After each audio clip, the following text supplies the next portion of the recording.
Welcome to the newest episode of Beyond the Fame with Jason Fraley. I'm your host, Jason Fraley, picking the brains of the top filmmakers, musicians, and artists of our time. Melissa Etheridge has been one of the most prolific pandemic performers, featuring daily live stream concerts, including tonight on EtheridgeTV.com. I caught up with the Grammy and Oscar-winning rocker to discuss her biggest hits. Hey, Jason, it's Melissa Etheridge. Hey, thanks so much for calling in. Sure, my pleasure. I feel like some artists are so overplaying that song, but you play the hits because you want to give the people, what they paid for it. Oh, yeah. If I am fortunate enough to have written and recorded a hit song, I will play it every day of my life. I am so grateful for that.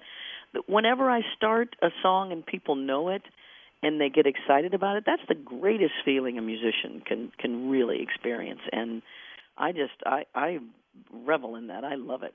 I love that mindset. Let's go through a couple of them, right? If you don't mind, I'll throw out a song title and you can kind of tell me, how you wrote it or what you remember about it. I believe the first one that won the Grammy wasn't Aint It Heavy? Yeah, that was crazy because I never felt Aint It Heavy was a big hit, but it was my first Grammy. I think it was the accumulation of 3 albums and people finally starting to pay attention to me, and that was the song that was nominated. So I finally got it. And Aint It Heavy is just like an American rock song. Just whenever I do that song, it's just a simple, hey, that rock and roll feeling. I'm ready to bust out and looking for satisfaction, and isn't the night just a heavy place to be? It's just about getting into your 30s and kind of looking at life going, wow, sometimes, I feel that whatever I'm doing is never enough. Survival is fine, but boy, finding satisfaction, that's rough.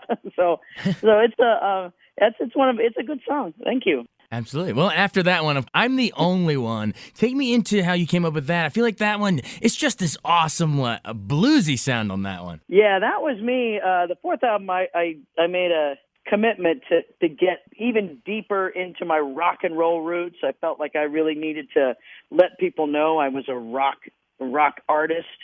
And I just went straight to the blues and John Lee Hooker and so I started I'm the Only One from that sort of root. It's just an old blues lick. I told myself I wanted to write a song like Bring Me Some Water, which was on the first album. So I just opened it up and went, okay, and of course my, personal issues that I write about, and the subject matter was achingly, unfortunately, close to home, and you write from those experiences of not abandonment, but you done me wrong, and it was easy to just sing I'm the Only One, and oh my gosh, that has just become, there's nothing like that. The whole audience singing along, living it. It's just one of my favorites. Oh yeah, we feel it when you sing it. All right, Come to My Window. Where were you when do you remember when you sat down and penned that? And like, what were you kind of going through? It sounds like it's a relationship, something going on in life. Yeah. I wrote that actually when I was in Europe. I was touring in Europe, and I was.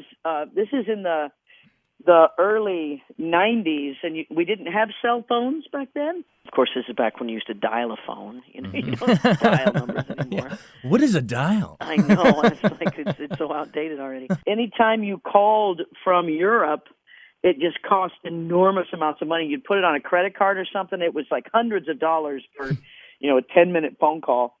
And I would call my, the person I was seeing at the time, and sometimes we just, things were so difficult and so far apart that we just couldn't relate. We couldn't talk and hear the money going ching ching, and it was just trying to reach someone, just trying to communicate and saying, maybe we can't, go through the front door, but maybe if you, just come to my window, try to figure this out, and using the come to my window as it's a image of, come.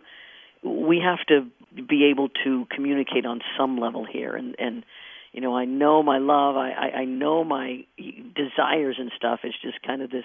It's a achingly intense song that I almost didn't put that song on the album. I thought it was kind of simple. I didn't think people would relate to it, but boy, was I wrong. Yeah, exactly. No, it's awesome. It's a great song. And then similar, but I'd say almost a little naughtier edge, I Want to Come Over. I feel like there's a little bit of, to hell with the consequences. Well, I'm not proud of it, but yes, indeed.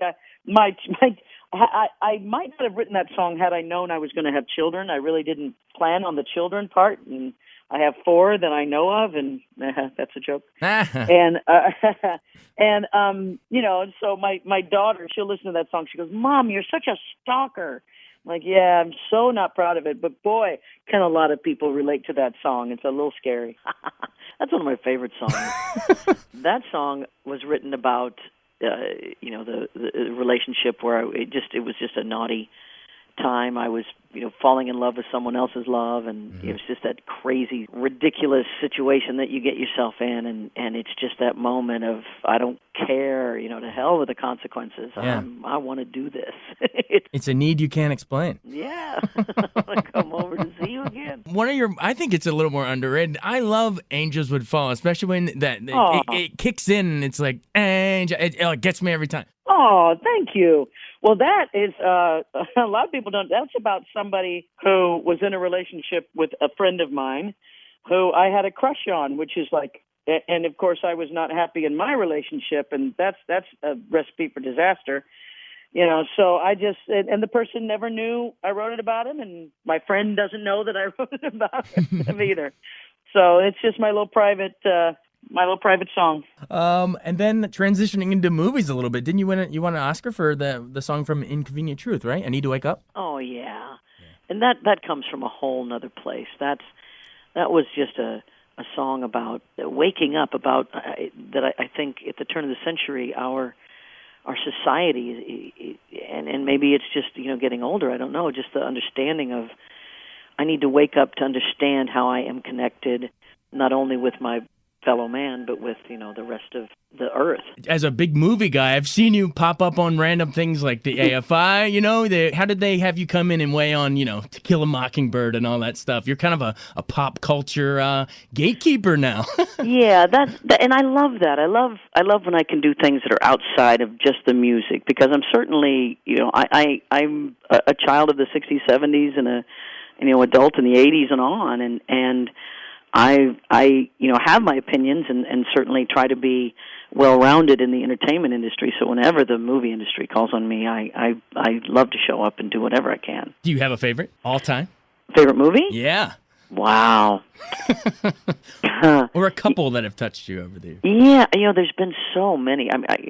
The one that I've seen, I'm not a moviegoer that watches over and over and over, except for A Star Is Born, all versions, especially the Barbra Streisand version, and The Rose, but Bette Midler. Those are my big things that I watched when I was a young adult, and since then, just loving everything, and loving just love how movies can move us and make us think, and I'm really enjoying that. Definitely. What do you remember about playing Streets of Philadelphia at Tom Hanks' tribute? Oh, well, the Hanks, Tom and Rita are just old friends of mine, and I loved being able to, do a Bruce Springsteen song for Tom Hanks is like a double whammy, It was just an incredible experience, and I love doing that. Didn't we see you here in the D.C. area a couple years ago? Didn't you come for the Kennedy Center honors for Bruce? Oh, yeah.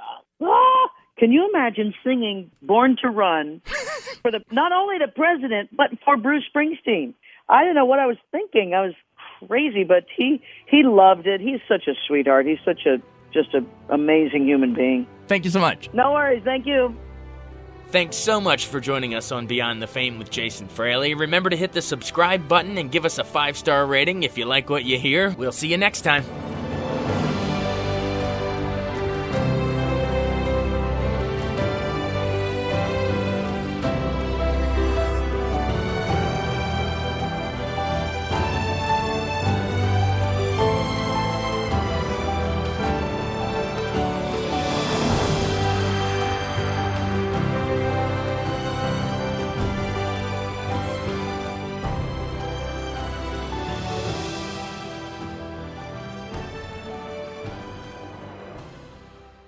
I wanted to take a second to tell you about an app I really enjoy. Living in the DC area is great, and Podcast DC gathers all of the local shows that I like all in one local app. Health, sports, local news, politics, and so much more. Podcast DC is the new local app with hundreds of DC area podcasts to choose from. I can earn exciting rewards just for listening and share the podcasts I love instantly. Available in the App Store or in Google Play, listen local with Podcast DC. Go with Podcast.